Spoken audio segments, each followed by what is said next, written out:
ಆದ್ರೆ ಅವಾಗಿಂದ ಕೇಳ್ತಾನೆ ಇದ್ದೀನಿ, ಬಡ ಕಲಾವಿದ ಅಂತ.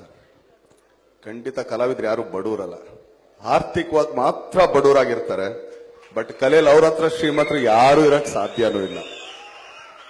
ಇದೇನ್ ಹೇಳಕ್ ಇಷ್ಟಪಡ್ತೀನಿ ಅಂತಂದ್ರೆ, 100 ಜನ ಕಲಾವಿದ್ರು ಹುಡ್ತಾರೆ, 100 ಜನನು ಅಷ್ಟೇ 100% ಕೆಲಸ ಮಾಡ್ತಾರೆ. ಅದ್ರಲ್ಲೆಲ್ಲೋ ಒಂದ್ 5 ಜನಕ್ಕೆ ಮಾತ್ರ ಅದೃಷ್ಟ ಅನ್ನೋದು ಮಾತ್ರ ಸಿಗುತ್ತೆ. ಇನ್ 95 ಜನಕ್ಕೆ ಸಿಗಲ್ಲ ಅಂದ್ರೆ ಅವ್ರು ಕಷ್ಟಪಟ್ಟಿಲ್ಲ ಅಂತಲ್ಲ, ಪಟ್ಟಿರ್ತಾರೆ.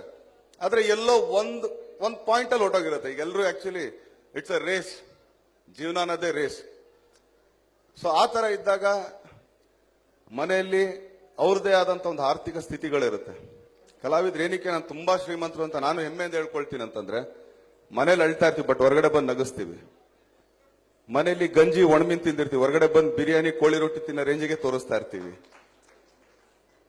ಮನೇಲಿ ಕೋಪ ಮಾಡ್ಕೊಂಡಿರ್ತೀವಿ, ಬೇಜಾರು ಮಾಡ್ಕೊಂಡಿರ್ತೀವಿ, ಬಟ್ ಇನ್ನೊಬ್ಬರು ಬಂದು ಉಪದೇಶ ಮಾಡ್ತೀವಿ. ಅದಕ್ಕೆ ಹೇಳತ್ ಕಲಾವಿದ್ರು ತುಂಬಾ ಶ್ರೀಮಂತರು. ಅವರು ಬಣ್ಣ ಹಚ್ಚಿದ ಮೇಲಂತೂ ಇನ್ನೂ ಶ್ರೀಮಂತರಾಗ್ತಾರೆ. ಒಳಗಡೆ ಹಾಕೊಂಡ್ರೆ ಬಟ್ಟೆ ಮಾತ್ರ ಅವ್ರಿಗೆ ಗೊತ್ತಿರುತ್ತೆ, ಅವ್ರ ಅಳುಕು ಉಳುಕೆಲ್ಲಾನು. ಬಟ್ ಮೇಲ್ಗಡೆ ಪ್ರೊಡ್ಯೂಸರ್ ಕೊಟ್ಟರಂತ ಬಟ್ಟೆ ಹಾಕೊಂಡು ನಾವು ತುಂಬಾ ಶೋಕಿ ಮಾಡ್ತೀವಿ. ಏನಕ್ಕೆ ಅಂದ್ರೆ ಜನಗಳನ್ನ ನಗ್ಸೋದಿಕ್ಕೆ, ಅವ್ರು ಖುಷಿ ಪಡಿಸೋದಿಕ್ಕೆ. ಒಂದ್ 5 ಗಂಟೆನೋ 6 ಗಂಟೆನೋ ಒಂದ್ 10 ಗಂಟೆನೋ ಅವ್ರಿಗೆ ಸಂತೋಷವಾಗಿ, ಅವ್ರಿಗೆ ಯಾವುದೇ ಟೆನ್ಷನ್ಗಳನ್ನ ದೂರ ಮಾಡೋದಕ್ಕೆ ಕಲಾವಿದ್ರು ತುಂಬಾ ಕಷ್ಟ ಪಡ್ತಾರೆ.